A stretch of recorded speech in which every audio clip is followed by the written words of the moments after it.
Dear students, सो आज के lecture में मैं केमिकल काइनेटिक्स का एक वन शॉट मतलब एक लेक्चर मैंने हमारा और उस लेक्चर में हमारा जितना भी केमिकल काइनेटिक्स से रिलेटेड फॉर्मूला रहता है जो कि आपके सेमेस्टर एग्ज़ाम बोल लो या फिर कॉम्पिटिटिव एग्ज़ाम जैसे कि IIT एग्जाम हो गया, CSI नेट हो गया, इवन नीट के भी हो गया, तो वहाँ पे सारे फॉर्मूले काम आएंगे जो हम एक जगह कंसाइज वे में आज पढ़ने वाले हैं। ठीक है, और हम न्यूमेरिकल इस वे में पढ़ने वाले हैं, ऐसे ट्रिक के माध्यम से पढ़ेंगे, ऐसे ट्रिक के बेस पे हम पढ़ने वाले हैं ताकि हम क्वेश्चन को अप्रोच कर पाए, न्यूमेरिकल क्वेश्चन अप्रोच कर पाए हमारा टारगेट। ठीक है, तो थोड़ा सा स्टार्टिंग में मैं आपके साथ थोड़ा बेसिक डिस्कस करूँगी, then I start with question, numerical questions को कैसे अटेम्प्ट करना है। आज न्यूमेरिकल तो हम नहीं डिस्कस करेंगे, हम क्वेश्चन जनरली किस टाइप के ट्रिक्स होते हैं, हम कौन से फॉर्मूले को याद करना ज़रूरी है सारा केमिकल काइनेटिक्स में, वो सारी बातों को डिस्कस करेंगे।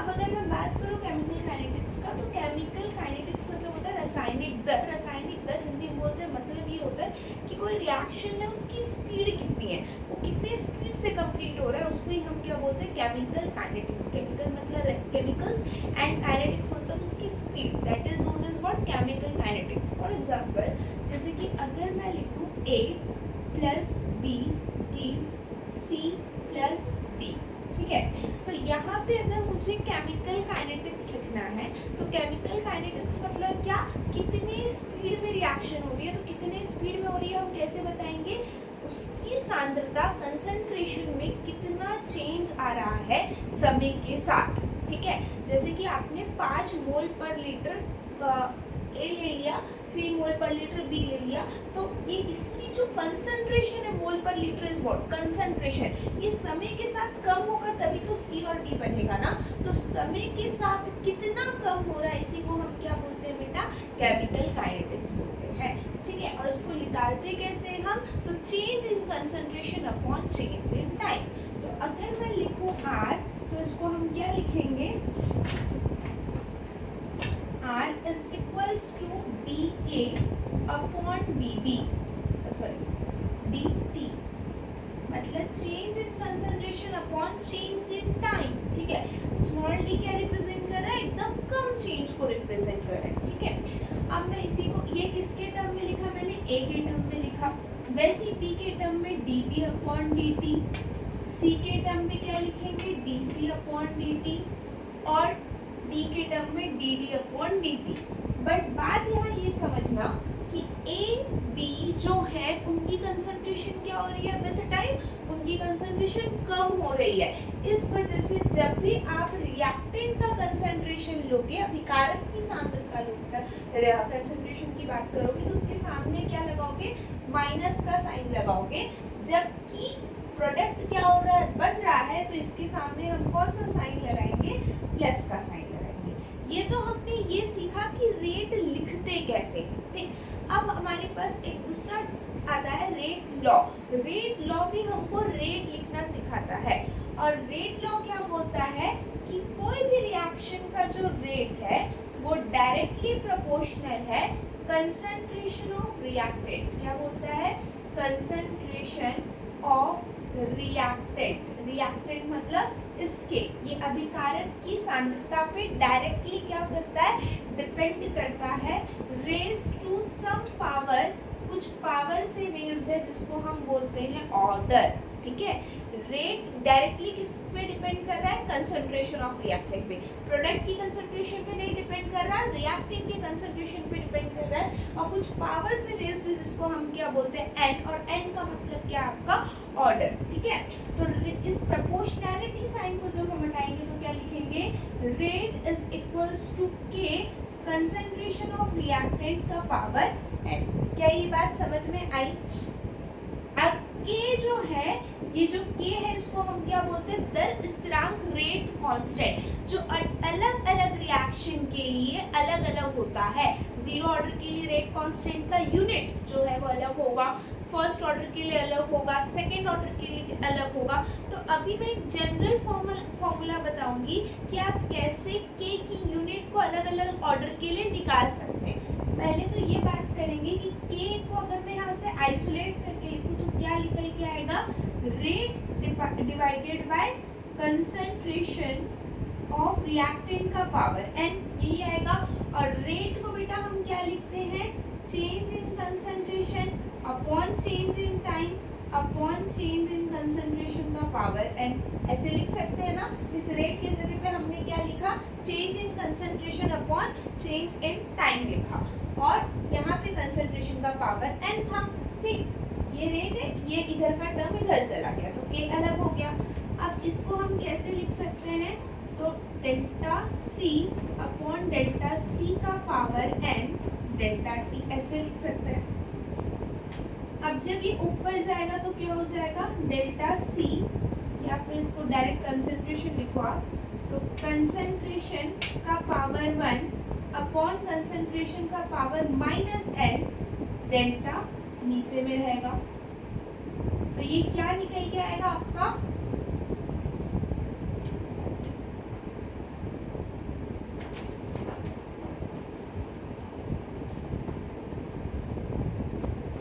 ये निकल के आएगा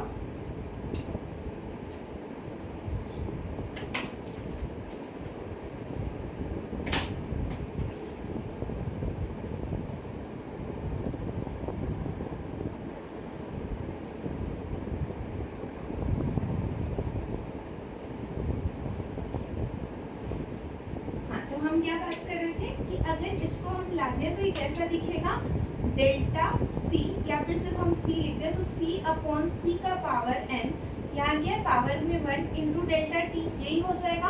अब इसको हम क्या लिख सकते हैं, c का पावर 1 है, ये जब बेटा टर्म ऊपर जाएगा तो क्या हो जाएगा, माइनस का n हो जाएगा अपॉन डेल्टा t।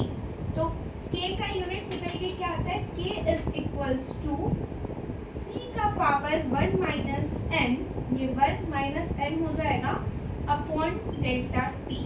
तो ये निकल के आपका k का यूनिट निकल के आता है, जिसको हम क्या लिख सकते हैं, ये आपको मेन क्या याद रखना है, तो हम अभी जो डेरिवेशन की उसमें एक फॉर्मूला डिराइव किया जिसमें हमको ये याद रखना है,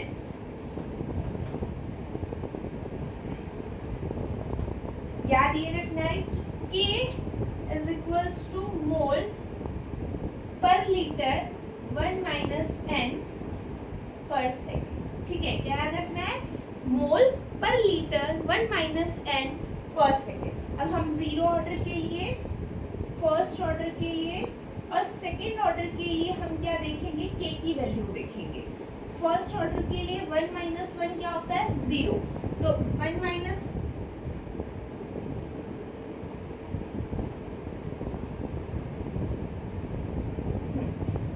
सॉरी 1 माइनस 1 नहीं, 1 माइनस 0 क्या होता है आपका, 1 माइनस 0 1 होगा, और जब किसी टर्म का पावर 1 है तो ये 1 हो जाएगा। तो आंसर क्या निकल के आएगा, मोल पर लीटर पर सेकेंड। ठीक है, अब यहाँ पे होगा, अगर मैं फर्स्ट ऑर्डर की बात करूंगी तो n की जगह पे आप क्या रखोगे, 1, और 1 माइनस 1 क्या होता है, 0, तो ऑर्डर क्या निकल के आएगा, मोल, अच्छा सॉरी क्या निकल के आएगा, मोल पर लीटर 1 माइनस 1 पर सेकेंड। ठीक है, तो 1 माइनस 1 क्या हो गया, 0, और किसी के भी टर्म के पावर पे 0 है तो वो पूरा टर्म किसके बराबर हो जाता है, यूनिटी के। किसके बराबर हो जाता है, यूनिटी के। तो ये क्या हो जाएगा आपका, यूनिटी मतलब 1, तो आंसर क्या आएगा, सिर्फ पर सेकेंड। वैसे ही अगर मैं 2 लिख दूं तो क्या निकल के आएगा, मोल पर लीटर 1 माइनस 2।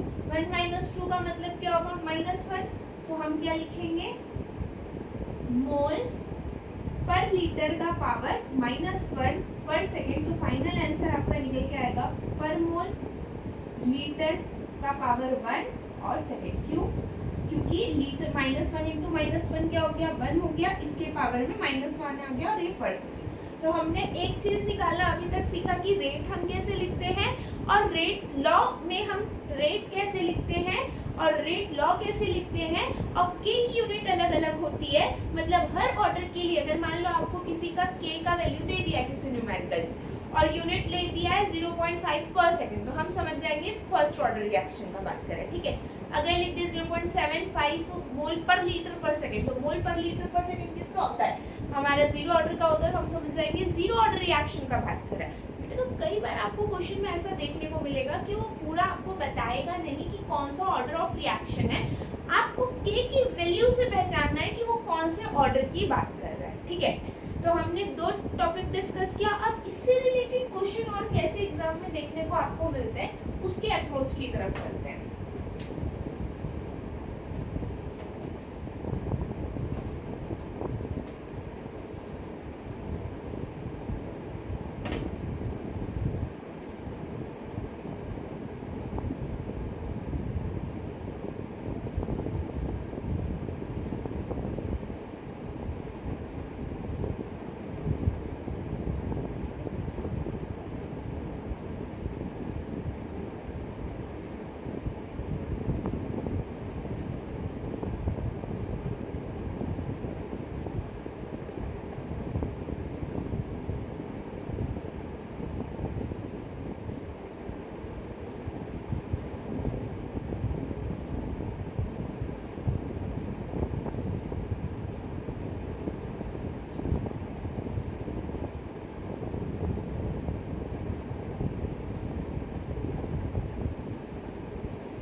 ऐसा क्वेश्चन दे देगा और बोलेगा बताओ रेट लॉ लिखो, ठीक है।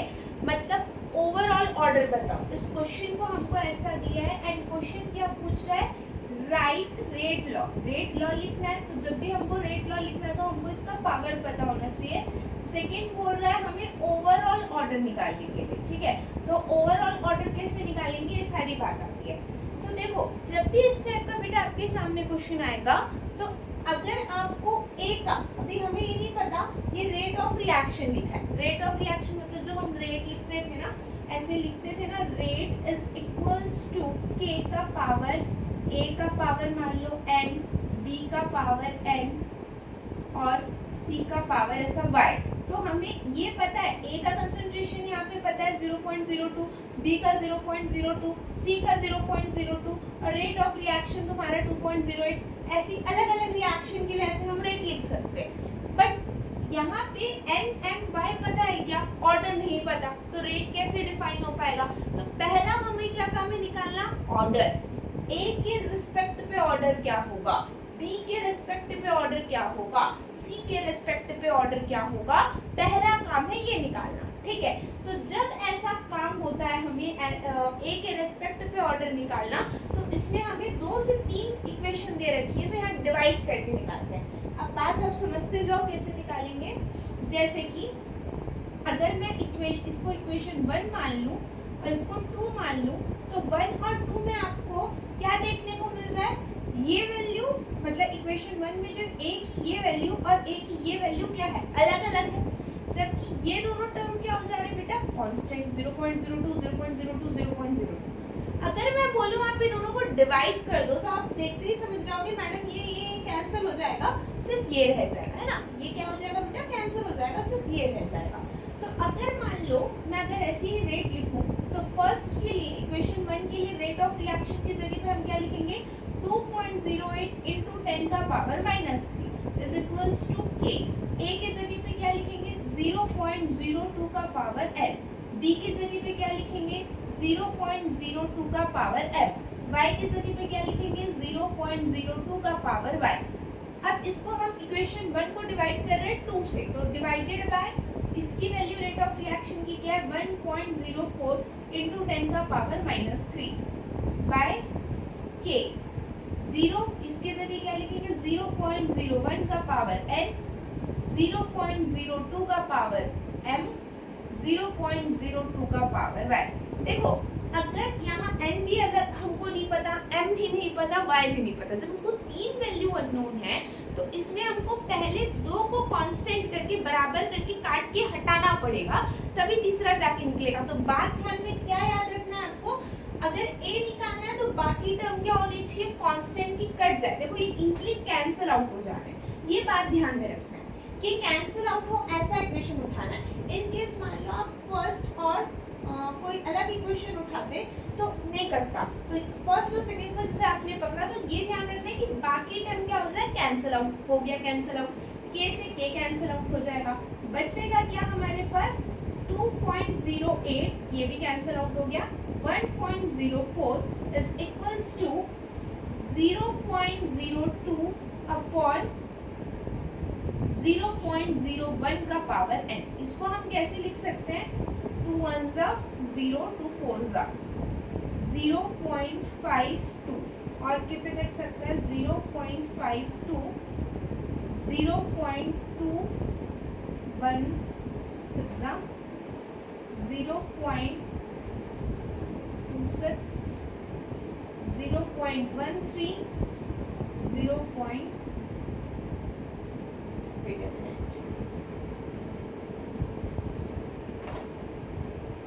इतना करने की जरूरत नहीं थी, आई एम वेरी सॉरी। ये डायरेक्ट कट सकता है। 2.08 है और 1.04 है। अगर 1.04 का आप 2 से मल्टीप्लाई करोगे तो क्या आ जाएगा आपका? देखो 1.04 है, 2 से मल्टीप्लाई करोगे तो 4 2 8, 2 0 0 0, 2 1 यही वैल्यू आएगी 2.08। तो हम इसकी जगह पे डायरेक्ट क्या लिख सकते हैं? 2। तो क्या आएगा? 2 इज इक्वल्स टू, ये भी पूरा कैंसिल आउट हो गया, 2 का पावर n आएगा। ठीक है, यहाँ पे क्या है? 1। अब दोनों क्या है? बेस बराबर। बेस क्या हो गया? दोनों बराबर, तो पावर क्या हो जाएंगे आपस में? बराबर। तो n की वैल्यू आपकी क्या आ गई? 1।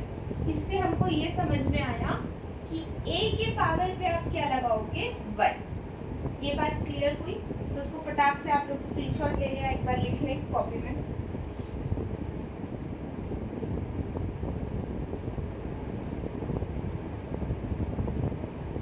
अब नेक्स्ट हम चलते हैं b के लिए कि b की पावर क्या लगेगी। तो b का हमको क्या लेना पड़ेगा? यूनिट अलग, और a और c का वैल्यू क्या लेना पड़ेगा? कांस्टेंट। क्या मतलब है?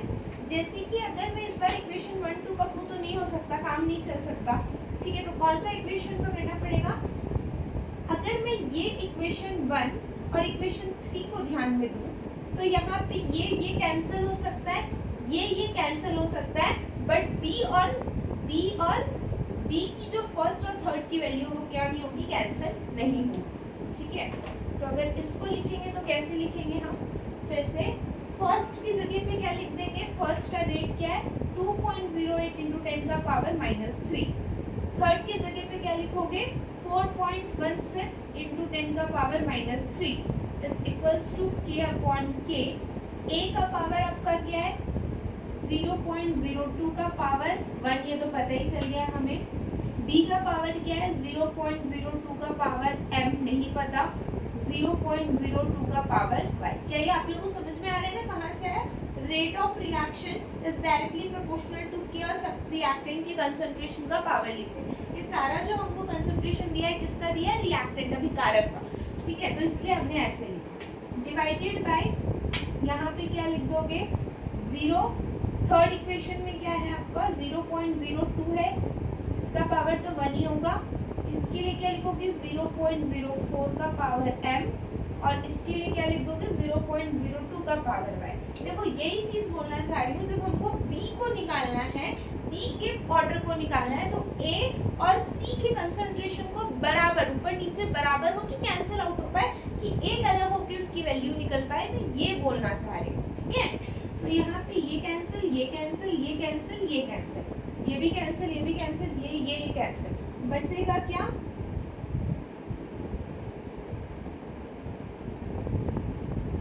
.08 को अगर आप 2 से मल्टीप्लाई करते हो तो 8 2 16, 1 2 2 4, 4.16 आ जाएगा।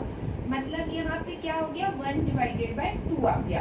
तो ये आ गया 1/2 इज इक्वल्स टू 0.02 अपॉन 0.04 का पावर m। और इसको हम क्या लिख सकते हैं? 1/2 is equals to, cancel out होके क्या आएगा? 1/2 ही आएगा ना। 0.01 अपॉन 0.02 मतलब 1/2 होगा, 1/2 का पावर m। तो m की, अब फिर से हमारा दोनों जगह बेस क्या है? सेम है, मतलब 1/2 इधर भी है, तो पावर क्या हो जाएगा? बराबर। तो यहाँ पे पावर किसके बराबर आ गया? 1 के, मतलब m की वैल्यू 1, मतलब b का पावर क्या आ गया आपका? 1 आ गया। क्लियर? अब c के लिए चलते हैं हम।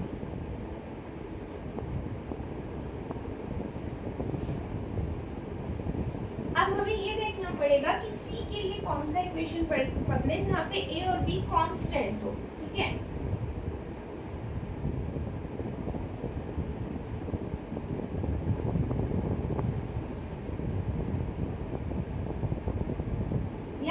भी कांस्टेंट नहीं है तो भी हमारा आंसर आ सकता है। कैसे देखिएगा, अगर मैं इक्वेशन 1 और 2 ही पकड़ लूँ तो 2.08 इंटू 10 का पावर -3 डिवाइडेड बाय 1.04 इंटू 10 का power -3 is equals to k upon k। First equation के लिए क्या लिखोगे, 0.02 का पावर 1, 0.02 का पावर 1, क्योंकि b का भी पता है, 0.02 का पावर y ये नहीं पता, डिवाइडेड बाय यहाँ क्या लिखोगे, 0.01 का पावर 1, 0.02 का power 1,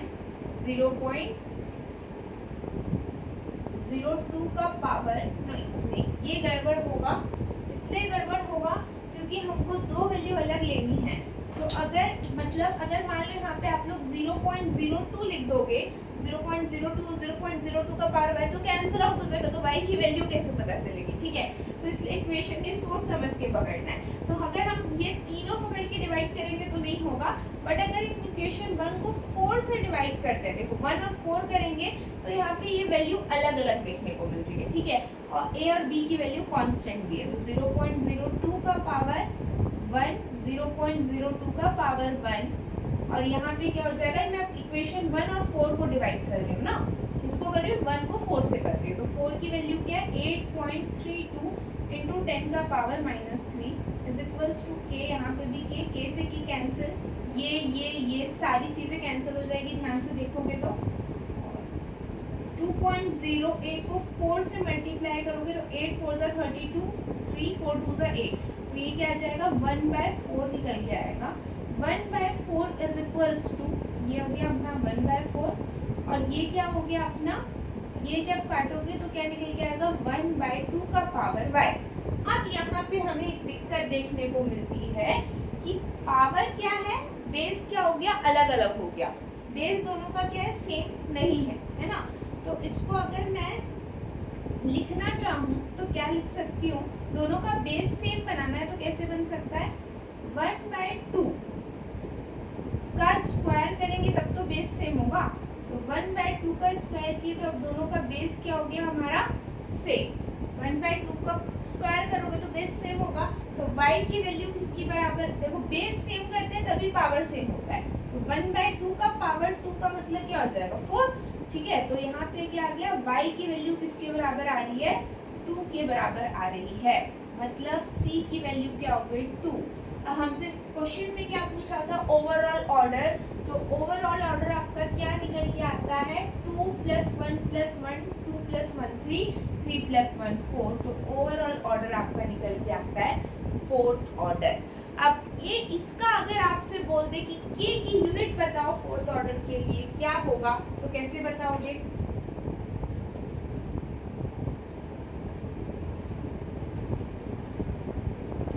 k is equals to मोल पर लीटर का पावर 1 - n पर सेकेंड। 1 - n, n की जगह पे आप क्या लिखोगे, 4, 1 - 4 का मतलब क्या हो जाएगा, माइनस का 3, तो मोल पर लीटर माइनस का 3 पर सेकेंड, ठीक है। तो ये क्या निकल के आ जाएगा, मोल -3 minus minus plus litre cube पर सेकेंड। तो आपसे यहाँ 3 क्वेश्चन पूछ सकता है ना, रेट लॉ आप कैसे लिखोगे, फर्स्ट क्वेश्चन जो पूछा था, तो rate is equals to k, a का पावर 1, b का पावर 1, c का पावर, आया समझ में। ये इतना चीज करके हम इस टाइप के क्वेश्चन को सॉल्व कर पाते हैं। 2-3 बार प्रैक्टिस करोगे और आप अपने आप में फ्लो में पकड़ लेगा, ठीक है।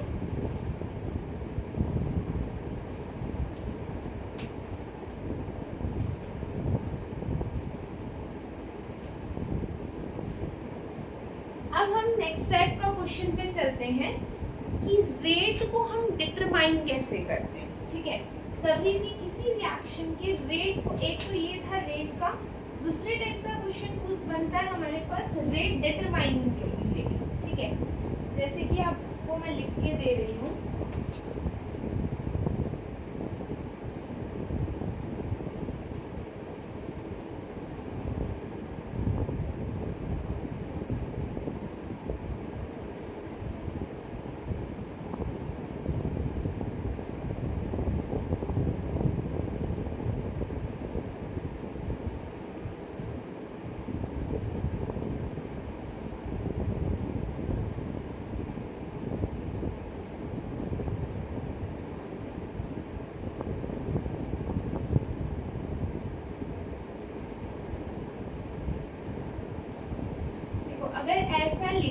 किया और बोल रहा है राइट रेट लॉ।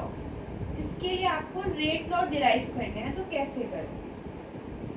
तो रेट हम हमेशा कैसे बता पाते हैं? रेट हमेशा हम स्लो स्टेप से बता पाते हैं, ठीक है। कभी भी कोई रिएक्शन होता है तो उसमें दो स्पीड होती है, एक तो फास्ट स्पीड से चलती है और एक स्लो स्पीड से चलती है। इन केस बच्चों, अगर मैं कभी डिटेल में आपको ये सारी चीज़ों को समझाऊं तब मैं आपको ज़रूर ये बताऊंगी कि रेट लॉ मतलब ये स्लो स्टेप क्या होता है, फास्ट स्टेप क्या होता है, स्लो ही स्टेप रेट को क्यों बता रहा होता है, किसी स्पीड को स्लो स्टेप ही क्यों बता पाता है, फास्ट स्टेप क्यों नहीं बता पा रहा है। ये सारी चीज़ों को मैं मतलब अच्छे से कभी डिटेल में बताऊंगी। फिलहाल हम वन शॉट कर रहे हैं, तो वन शॉट में हम यही चीज़ पढ़ेंगे कि इतना ध्यान में रखो कि क्या बोलते हैं स्लो स्टेप है वो रेट डिटरमाइनिंग स्टेप है, ओके। तो slow step rate determining step है, तो इसको हम कैसे लिख सकते हैं? Rate is equals to rate law के अकॉर्डिंग K3 O3 और O, ऐसे लिखेंगे कि रेट लॉ स्लो स्टेप ही हमारा रेट लॉ बताता है। कौन बताता है हमारा रेट लॉ? स्लो स्टेप बताता है। तो स्लो स्टेप तो ये तो फास्ट स्टेप है, तो हमने क्या लिखा? Rate is equals to K3 O3 O। हम रेट लॉ ये बोलते हैं ना, rate is directly proportional to concentration of reactant, लिख दिया हमने। अब मुझे बताओ जो हमारा मेन, ये तो मैकेनिज्म लिखा था, जो हमारा मेन रिएक्शन है क्या उसमें O है क्या? नहीं। इसका मतलब जो O है वो आपका क्या है? वो इंटरमीडिएट है। क्या है? संक्रमण अवस्था है या ट्रांजिशन स्टेट है। ये वो है ऑक्सीजन, नेसेंट ऑक्सीजन, जो कि इंटरमीडिएट है, जो बहुत कम टाइम के लिए बनता है और वो स्लो स्टेप में ही बनता है, ठीक है। तो इसको हम ऐसे रेट लॉ को नहीं लिख सकते क्योंकि हमारे ओवरऑल एक्सप्रेशन में नहीं लिखा, तो हमको O को रिप्लेस करना पड़ेगा। और O को हम कैसे रिप्लेस करेंगे? ये जो फास्ट स्टेप में बेटा O बना है ना, यहाँ से O की कंसंट्रेशन निकालेंगे। जब भी हमारे यहाँ फास्ट स्टेप ले लें तो हम इक्विलिब्रियम मेथड का इस्तेमाल करेंगे, और क्योंकि यहाँ इक्विलिब्रियम बना है तो K equilibrium is equals to क्या होता है?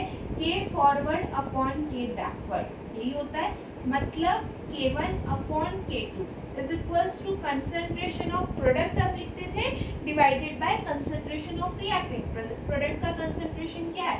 O2 into O divided by O3, यही होगा। अब इसमें O को हम अलग करके निकाल सकते हैं O2 और O3 के टर्म में, तो O इज इक्वल्स टू क्या निकल के आएगा? K इक्विलिब्रियम, या लिख सकते हैं हम K1 K2 O3 इधर चल जाएगा, O2 डिवाइड में आ जाएगा, ठीक है। तो इस ये O को हमने आइसोलेट करके यहाँ से निकाला और इसकी वैल्यू को यहाँ पुट करेंगे तो क्या आएगा? K3 O3 K1 upon K2 O3 और डिवाइडेड बाय O2। तो क्या निकल के आएगा? K3 K1 K3 divided by K2 O3 का पावर क्या हो जाएगा? 2, ये भी 1 ये भी 1 2, और डिवाइडेड बाय में क्या रहेगा? O2। ये हमारा क्या है? रेट। इस तरीके के क्वेश्चन भी आपको सॉल्व करने आने चाहिए। एक टाइप का वैसा क्वेश्चन बनता है, दूसरे टाइप का ऐसा क्वेश्चन बनता है। इस क्वेश्चन में आपको ध्यान रखने जैसा बात क्या है कि रेट को हमेशा हम किससे डिफाइन करते हैं? स्लो स्टेप से। और स्लो स्टेप में हमेशा क्या बनता है? इंटरमीडिएट बनता है, और उस इंटरमीडिएट का कंसंट्रेशन हमको निकालना होता है। निकालने का दो तरीका है, मैंने जो अभी बताया ये था इक्विलिब्रियम मेथड, और एक होता है हमारे पास SSA steady state approximation method. तो उसको वो वाले क्वेश्चन को मैं तो आज डिस्कस करने के लिए नहीं लाई हूँ, तो कभी उस टाइप के क्वेश्चन को मैं डिस्कस करूँगी। फिलहाल इस पैटर्न में भी आपके एग्जाम में कोई भी कॉम्पिटिटिव एग्जाम दे रहे होंगे, आप सेमेस्टर एग्जाम दे रहे होंगे, तो इस टाइप के क्वेश्चन भी आपको देखने को मिलते हैं, ठीक है।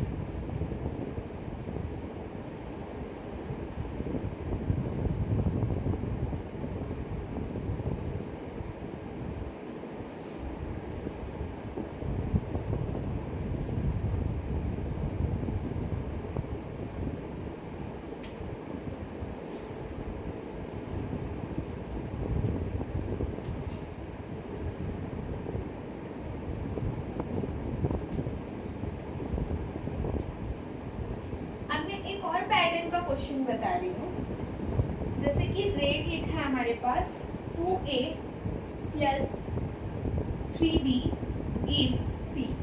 तो तो जब भी आपको रेट लिखना है, तो मैंने एक बात बताना भूल गई थी, तो हम क्या लिखेंगे, rate is equals to change in concentration of A upon change in time. और क्योंकि ए कम हो रहा है तो यहाँ सामने लगाएंगे माइनस। याद रखना जो भी उसके सामने स्टोइकियोमेट्री लिखी है वो डिवाइड में चल जाती है। स्टोइकियोमेट्री लिखी है ना, तो ये 1/2 हो जाएगी, ठीक है। वैसे ये स्टोइकियोमेट्री लिखी है तो ये क्या हो जाएगी, माइनस का 1/3 delta B upon delta T. अब मान लो एक क्वेश्चन आपको दिया और आपको रेट लॉ लिखना है, ठीक है, रेट लॉ लिखना है और क्वेश्चन में आपको बोल रहा है कि B इज इन एक्सेस, मतलब कंसंट्रेशन जो B है ना बेटा, उसको बहुत ज्यादा ले लिए हैं, तो आप रेट लॉ लिख के दिखाओ। देखो जब हम नॉर्मल रेट लॉ लिखेंगे तो rate is equals to A। मैंने कई बार बोला है कि जो ऑर्डर होता है वो एक्सपेरिमेंटली डिटरमाइन किया जाता है।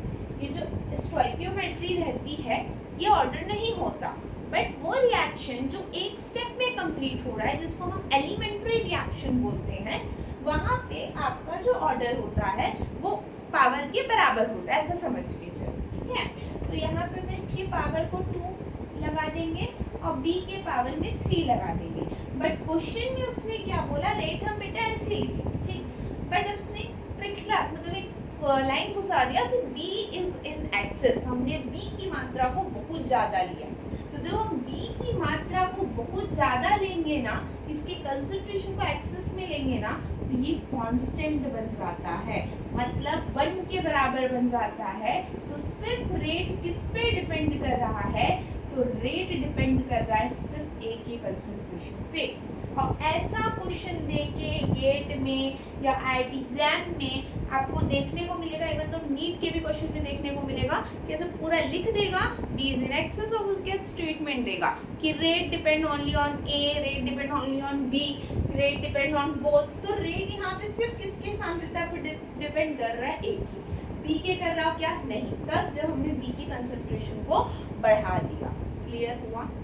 अब हम डेरिवेशन तो नहीं करेंगे, बट जीरो ऑर्डर के लिए कौन कौन सी इक्वेशन आपको याद होनी चाहिए, फर्स्ट ऑर्डर के लिए आपको कौन सी इक्वेशन दिमाग में कंठस्थ याद होने चाहिए, और क्या बोलते हैं इंटीग्रेटेड रेट लॉ आपका क्या होता है, हाफ लाइफ क्या होता है, सारी चीजों को हम डिस्कस करने जाएंगे इसके आगे, ठीक है।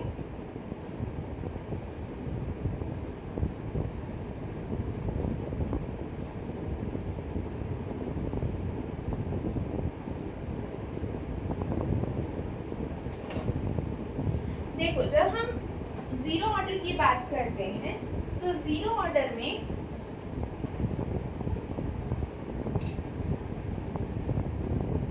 जब हमने जीरो ऑर्डर की बात की तो जीरो ऑर्डर में हमको क्या देखने को मिलता है, एक पहला फॉर्मूला जो हमें देखने को मिलता है वो देखने को मिलता है x is equals to KT।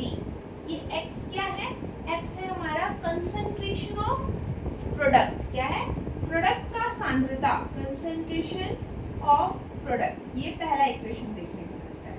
तो आपको कई बार k की वैल्यू दे देगी, t की वैल्यू दे देगी और आपको x निकालने बोलेगा, ठीक है।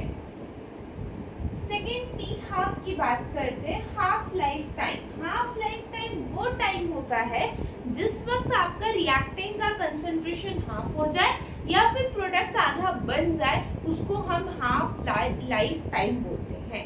तो जो फर्स्ट ऑर्डर के लिए टी हाफ आता है आपका, इसका भी डेरिवेशन है, derivation here I am not going to discuss, मैं सिर्फ फॉर्मूले के ऊपर डिस्कशन कर रही हूँ, ठीक है। तो T half is equals to क्या निकल के आता है, A/2K, ठीक। वैसे ही अगर मैं बात करूँ T 75%, तो T 75% को हम क्या बोल सकते हैं, T3/4। तो T3/4 आपका आता है डायरेक्ट, देखो ये हाफ था तो 1/2 A/K आया, ये टर्म दिख रहा है। देखो मैं सिखाना क्या चाह रही हूँ कि जब हाफ बोले तो हाफ का ही मतलब क्या होता है 50%, ठीक है। तो 50% मतलब आधा, आधा मतलब 1/2 A/K आया। T 75% मतलब 3/4, तो 3/4 के लिए भी आप चुपचाप 3/4 लिख दोगे, फिर A/K कॉमन है।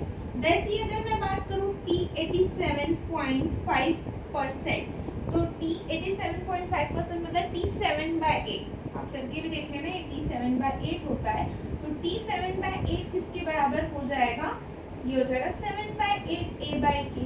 वैसे ही अगर मैं डिस्कस कर दूं आपके सामने T 93.85%, तो इसका मतलब होता है T 15/16, तो ये निकल के आता है T 15/16 is equals to A upon 15/16 A/K। ठीक है, हमने क्या क्या सीखा कि T 1/2 है तो 1/2 A/K हो जाएगा, 75% में 3/4 है तो 3/4 A/K हो जाएगा, 87.5 में 7/8 है तो 7/8 A/K हो जाएगा, 93.85 है तो 93.85 फ्रैक्शन में हम 15/16 बोलते हैं तो 15/16 A/K हो जाएगा। ठीक है, इसमें कोई रटने जैसी जरूरत नहीं थी, बस इसको इस तरीके से याद करना है। क्वेश्चन कैसे बन सकते हैं, क्या जीरो ऑर्डर रिएक्शन का T half concentration of reactant के पे डिपेंड करता है? हाँ बिल्कुल डिपेंड करता है, डायरेक्टली प्रोपोर्शनल है, मतलब ए का कंसंट्रेशन बढ़ेगा तो टी हाफ बढ़ेगा, ए घटेगा तो टी हाफ घटेगा। ठीक है, क्या रेट जो है या फिर कंसंट्रेशन पे डिपेंड कर रहा है, तो किसके कंसंट्रेशन पे डिपेंड कर रहा है, प्रोडक्ट के कंसंट्रेशन पे डिपेंड कर रहा है। ठीक है, तो ये हमारे कुछ जीरो ऑर्डर से रिलेटेड फॉर्मूलेस है, जो इम्पोर्टेंट फॉर्मूला है ये आपको याद रहना चाहिए, तो ये मैंने एक जगह पे लिख दिया। आपको भी कॉम्पिटिटिव एग्जाम देने जा रहे हो तो ये फॉर्मूला एक बार पढ़ के जरूर जाना, यहाँ से रिलेटेड क्वेश्चन देखने को मिलेगा। इनफैक्ट आप यहाँ तक भी याद कर लोगे तो आगे का आप खुद समझ जाओगे, कोई रटने जैसा चीज नहीं है। ठीक है,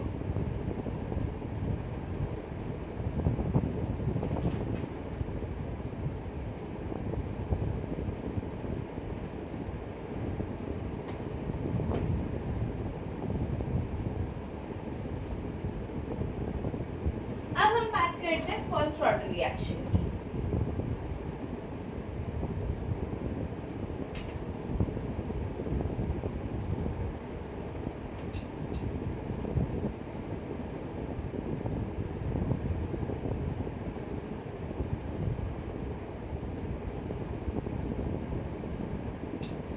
फर्स्ट ऑर्डर रिएक्शन में एक फॉर्मूला जो हमें याद करना है, जिसको हम बोलते हैं integrated formula, integrated first order का, जिसको हम बोलते हैं KT is equals to 2.303 log base 10 A upon A minus x. A क्या है, कंसेंट्रेशन ऑफ रिएक्टेंट, और ये है प्रोडक्ट का सांद्रता। ठीक है, ये याद रखना एक तो फॉर्मूला। अगर इसके टी हाफ का आप बात करोगे तो इसका भी मैं तो कोई डेरिवेशन नहीं बता रही हूँ, डायरेक्ट बता रही हूँ, 0, इसको हम बोलते हैं ln2/k या फिर बोलते हैं 0.693, ln2 की वैल्यू होती है 0.693/k, तो टी हाफ किस पे डिपेंड करता है, 0.693/k में। अगर मैं बोलूँ फर्स्ट ऑर्डर के लिए आप ग्राफ बनाओ टी हाफ वर्सेस ए पे, तो ग्राफ कैसा बनेगा, ये आपका ए है और ये आपका टी हाफ है, तो इसका ग्राफ ऐसा बनेगा, मतलब कांस्टेंट ग्राफ बनेगा। मतलब ये है कि जो फर्स्ट ऑर्डर का टी हाफ है वो कंसंट्रेशन पे ए के डिपेंड ही नहीं कर रहा, रिएक्टेंट के कंसंट्रेशन पर निर्भर नहीं करता, लेकिन जीरो ऑर्डर का डायरेक्टली प्रोपोर्शनल था, ये बात याद रखना। वैसे ही हमने क्या किया था, T 75%, जिसको हम क्या बोलते हैं, T 3/4 बोलते हैं, तो इसको याद रखना, T 75% is equals to 2 times T half. ठीक है, T हाफ के 2 टाइम्स होता है। नेक्स्ट, अगर फोर्थ बात करूँ, T 87.5%, तो 87.5% किसके बराबर होता है, ये होता है 3 times T half.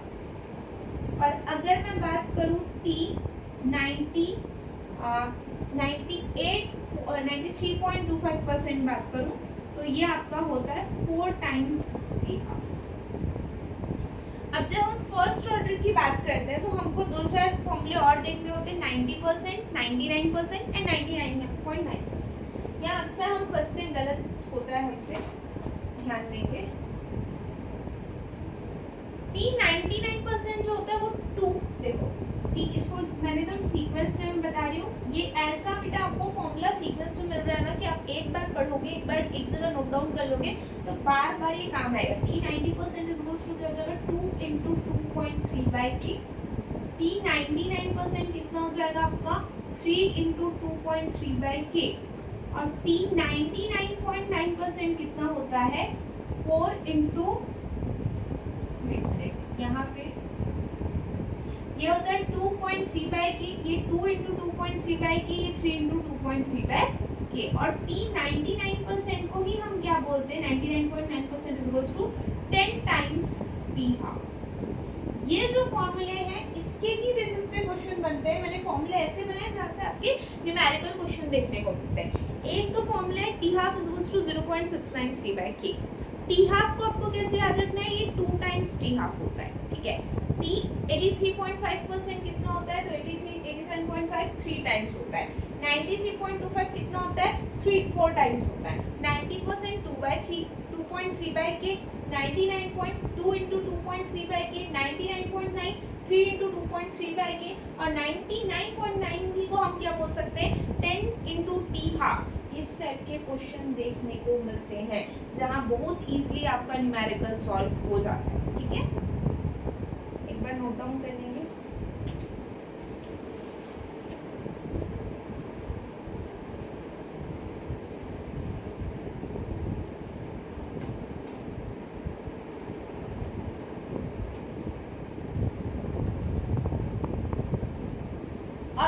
First order का t 100% पूछ दे तो ये कभी कंप्लीट नहीं होता, ये इंफिनिटी के बराबर होता है।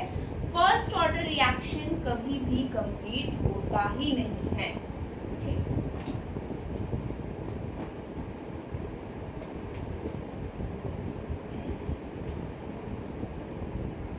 अब हम बात करेंगे कुछ ऐसे फॉर्मूले के जहां से भी आपको क्वेश्चन देखने को मिल सकता है। जैसे कि आपको left amount after n half time पूछ दिया कि लेफ्ट कितना अमाउंट रिएक्टेंट का अभिकारक का बचा होगा n हाफ टाइम के बाद। तो इसको आप क्या लिखोगे, a/2 का पावर n। क्या लिखोगे, a/2 का पावर n। n मतलब वो कितना n हाफ टाइम बोल रहा है, 2 हाफ टाइम की बात कर रहा है, 3 हाफ टाइम की बात कर रहा है, but this is valid only for 0 and first order reaction, ठीक है। कई बार आपको नंबर ऑफ हाफ टाइम पूछ देगा, तो जब नंबर ऑफ हाफ टाइम पूछे तो number of half time is equals to किसके बराबर होता है, t टाइम, मतलब जो भी आपको टाइम दिया है डिवाइडेड बाय t हाफ। कितना t हाफ का वैल्यू दिया है हाफ टाइम, ठीक है, ऐसे निकल जाता है। अब हम बात करते हैं कि कोई भी इंटीग्रेटेड अगर फॉर्मूला हमको बनाना है तो इंटीग्रेटेड रेट लॉ का क्या फॉर्मूला होता है, तो ये फॉर्मूला होता है kt is equals to 1n minus 1 at का power n minus 1 minus a naught का पावर n माइनस 1। अब जैसे हम सेकेंड ऑर्डर की बात करें और उसका हमको रेट, जैसे अभी हम kt इज इक्वल्स टू निकालते हैं ना फर्स्ट ऑर्डर के लिए इंटीग्रेटेड रेट, वैसे अगर सेकंड ऑर्डर के निकालना है तो सेकंड ऑर्डर के लिए इस फॉर्मूले को आप ध्यान रखेंगे। क्या, कोई भी ऑर्डर के लिए n की वैल्यू आप कुछ भी रख सकते हैं, 1 और 0 को छोड़ के कुछ भी 2 3 4 कुछ भी लिख सकते हैं, तो आपका इंटीग्रेटेड तैयार हो जाएगा। जैसे सेकंड के लिए हम बात करेंगे तो kt इज इक्वल्स टू क्या आ जाएगा, 2 माइनस 1 मतलब 1 अपॉन at 2 माइनस 1 मतलब 1 हो गया माइनस a नॉट 2 माइनस 1 1, ठीक है। at मतलब कंसंट्रेशन ऑफ रिएक्टेंट उस समय पे, और a नॉट मतलब इनिशियल कंसंट्रेशन, ठीक। तो ये भी बहुत इंपॉर्टेंट फॉर्मूला है competitive exam point of view से।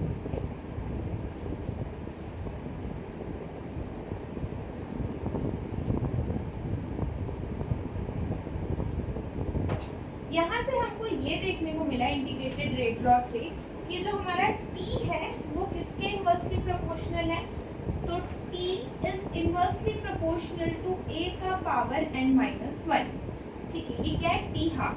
तो हम ये बोलते हैं कि t हाफ जो है वो इनवर्सली प्रोपोर्शनल है a की पावर n माइनस 1 के, ठीक।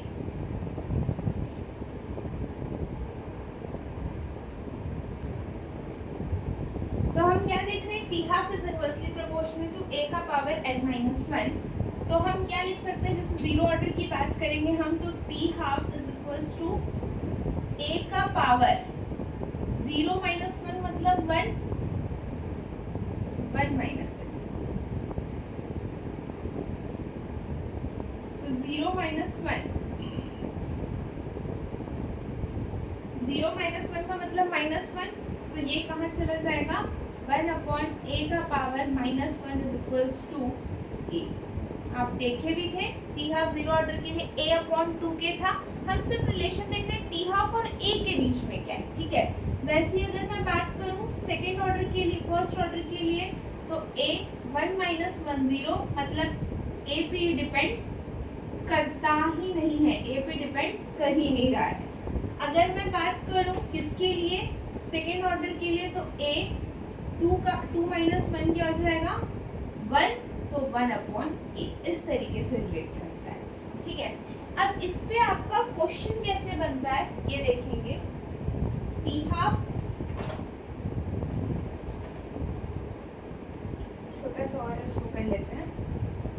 अगर आपको a दे दिया है, a मतलब कंसंट्रेशन ऑफ रिएक्टेंट 5 और 10, और टी हाफ की वैल्यू दे रखी है 10 सेकेंड और 5 सेकेंड, और आपको n ऑर्डर निकालने के लिए बोल रहा है कि ऑर्डर क्या होगा, ठीक है। तो देखो टी हाफ जब आप फर्स्ट के लिए लिखोगे तो T half first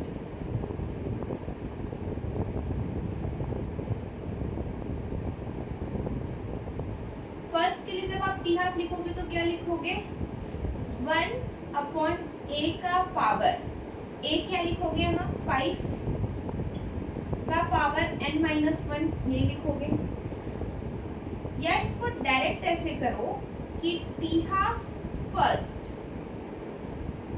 is equals to 1/a1, ऐसा होगा इनवर्सली प्रोपोर्शनल। इसको हम बोल सकते हैं a1 है और इसको हम बोल सकते हैं a2। टी हाफ सेकेंड के लिए क्या हो जाएगा 1/a2 हो जाएगा, इनवर्सली प्रोपोर्शनल रहता है। अगर हम दोनों को डिवाइड कर दें तो T half first upon T half second is equals to, ये इनवर्सली मतलब देखो इसका ये वाला कंसंट्रेशन नीचे, इसका ये ऊपर चला जाएगा, और ये दोनों का पावर क्या है n-1 है ना, दोनों यहाँ पे भी n-1 ये कॉमन हो जाएगा तो n-1 हो गया। इसके जगह पे टी हाफ फर्स्ट की जगह पे क्या लिखोगे 10, टी हाफ सेकेंड की जगह पे क्या लिखोगे 5, a2 की जगह पे क्या लिखोगे 10, a1 की जगह पे क्या लिखोगे 5 का पावर n-1। इसका मतलब क्या निकल के आएगा आपका, ये कैंसिल, ये कैंसिल, ये कैंसिल, ये कैंसिल, तो 1 का पावर 1 इज इक्वल्स टू 1 का पावर n-1। जब बेस सेम हो तो पावर क्या हो जाता है बराबर, मतलब n-1 इज इक्वल्स टू क्या हो गया 1, तो n इज इक्वल्स टू क्या हो जाएगा, ऑर्डर क्या निकल के आया। एक लास्ट क्वेश्चन है, यहाँ पे a एंड टी हाफ दिया है आपको 5, 10, 10, 10 एंड यहाँ आपको ऑर्डर बताना है। This is a homework question, आप सब इस होमवर्क को ट्राई करेंगे एंड कमेंट सेक्शन पे कमेंट करेंगे। आज के लिए इतना ही, इस सारे लेक्चर को आप ध्यान से देखिएगा। This is not your complete निचोड़ जो मेरे टाइटल में है, जो थंबनेल में है कि कंप्लीट निचोड़ है। दिस इज नॉट कंप्लीट निचोड़ इन वन वीडियो, ठीक है। एक वीडियो मैंने ट्राई किया बट बन नहीं पाया, थोड़ा सा वीडियो लेंथी हो रहा है। कुछ Arrhenius equation, collision theory, transition state theory, then उसके बाद पैरेलल रिएक्शन, रिवर्सिबल रिएक्शन, सारी चीज़ें हमारा रह गया, इवन तो स्टेडी स्टेट अप्रोक्सीमेशन रह गया। तो ये सारी को मैं नेक्स्ट एक और वीडियो में कवर करूँगी। अभी हमने हाफ कर लिया है कंप्लीट ऑलमोस्ट, और इसका आप पूरा ट्राई करेंगे। ट्राई करने के बाद कमेंट करेंगे। कुछ भी आपको समझ नहीं आता तो आप मुझसे कांटेक्ट कर सकते हैं, टेलीग्राम चैनल पे कमेंट करके पूछ सकते हैं, और कुछ किसी भी चीज़ से डाउट है रिगार्डिंग कोई भी चीज़ से, ठीक है। Thank you very much for watching, happy learning.